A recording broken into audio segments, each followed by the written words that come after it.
maybe we could talk a little bit about the technology itself and the hardware and so on. So what's the physical environment? How do you set this up, and what's the process for getting that up and running? Sure. It was something that, again, was very deliberately designed from the beginning. We wanted to make a system that was really zero effort for the resident. It had to be zero effort for the resident because of the nature of the demographics that we're dealing with.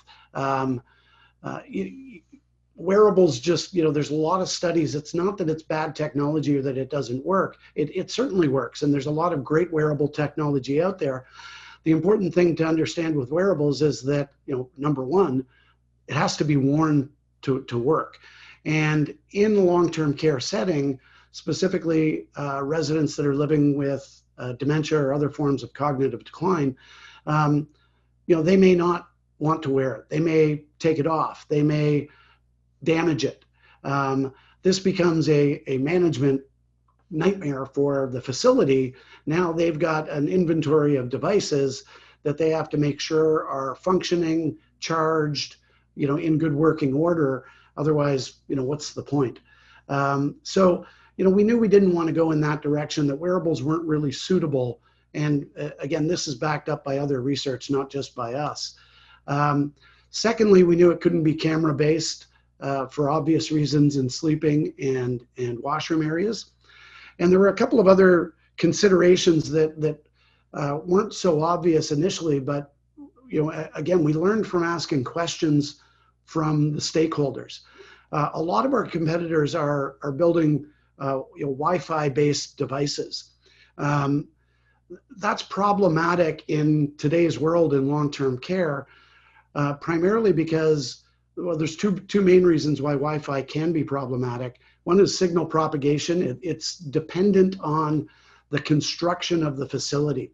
And there's wide variables in how those buildings are constructed that could negatively impact Wi-Fi signal propagation.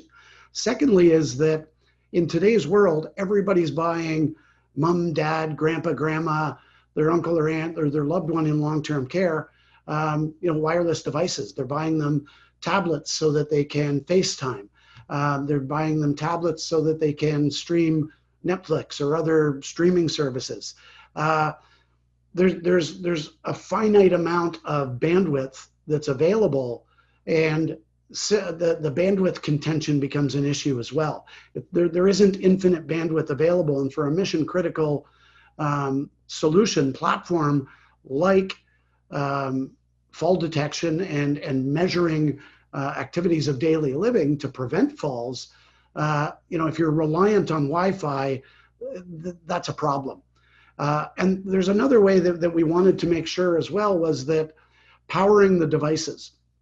So our devices, it's a really simple wiring, a cabling. They're powered over Ethernet. Ethernet, for anyone that's not familiar, is a networking technology that's been around for years and years. There's a lot of companies that can put the cabling in. It's inexpensive cabling, much less expensive than having to cable an electrical outlet for a device. So the sensors are powered through a single Ethernet connection that goes back to a power over Ethernet or PoE switch. That's all networked together. We've got a server on site that does the signal processing and the AI and sends the alerts back to the phones and the dashboards. So it becomes a very cost-effective even for a retrofit.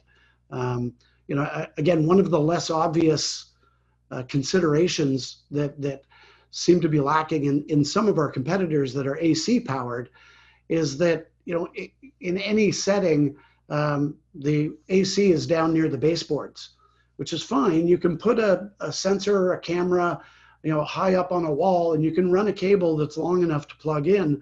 It's not the length or getting down to that baseboard. Again, it's having something where you've considered the demographic. And residents living with dementia or cognitive decline are going to unplug things if they're plugged in. They shouldn't be reachable. Now that's a very expensive proposition if you have to install AC at the top of the wall or in the ceiling where it's not already present. It's much more expensive running AC than it is, cabling a single Ethernet cable. So those were all very deliberate design decisions to power it over Ethernet. It gives us a physical network connection that's much more secure than Wi-Fi.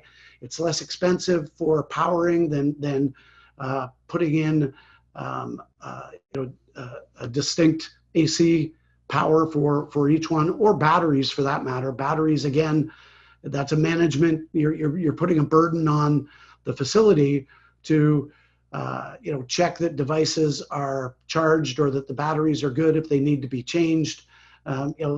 In our implementation in a 150 room facility, there's 420 sensors. We didn't want to put that burden. We wanted to make it zero effort for the staff as well. So those were our hardware. Our hardware decisions were really zero effort for residents and zero effort for staff. Yeah, and I could see that because there are definitely less building code regulations around wiring Ethernet compared to, like you said, just regular voltage wire.